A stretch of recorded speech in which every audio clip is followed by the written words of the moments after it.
Dans la vidéo d'aujourd'hui, nous allons vous montrer quels outils et matériels sont indispensables pour votre malade d'électricien afin de pouvoir réaliser votre travail journalier. Premièrement, nous vous conseillons de choisir un sac porte-outils avec différents compartiments, devant et au centre, qui vous permettront d'avoir vos outils correctement rangés. Voici la liste des indispensables. Des marqueurs, par exemple rouge et noir si vous avez besoin de marquer quelque chose. Un tournevis testeur de tension à pointe plate qui nous permet de contrôler la tension. Un jeu de clé Allen de 1,5 à 10 mm. Des ciseaux d'électricien. Du ruban isolant multicouleur. Un mètre magnétique. Dans ce cas-là, nous avons un mètre de 5 mètres. Un cutter. Dans le compartiment central, nous pouvons mettre un paquet de brides avec les différentes dimensions les plus courantes. Une pince multifonction qui nous sera utile aussi bien pour dénuder les câbles que pour sertir les cosses. Un produit chimique anti-humidité pour protéger les tableaux électriques. Un nettoyant pour composants électriques et électroniques. Un gel lubrifiant passe-câble que vous pouvez utiliser avec un tire-câble. Un jeu de tournevis VDE, aussi bien Philips que plat. Des pinces coupantes et plates multifonctions.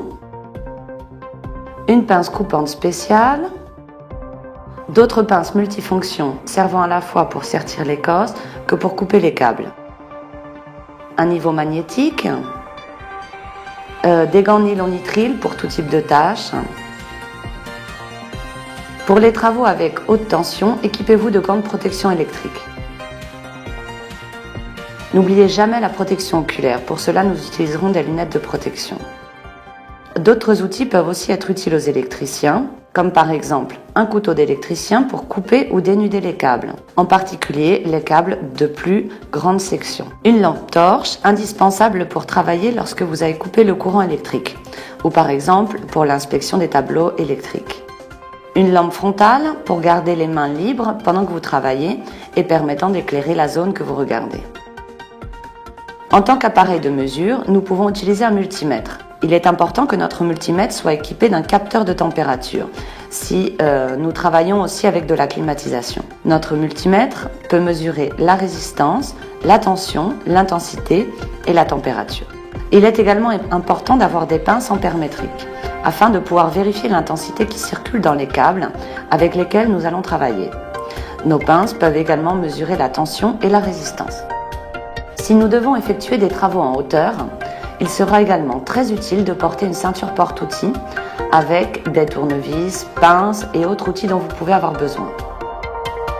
Et enfin, pour protéger notre tête, il sera essentiel de porter un casque. Eh bien, vous avez vu le matériel indispensable que nous devons emporter dans notre mallette d'électricien. Vous manque-t-il quelque chose? Qu'ajouteriez-vous? Nous attendons vos suggestions dans les commentaires de cette vidéo.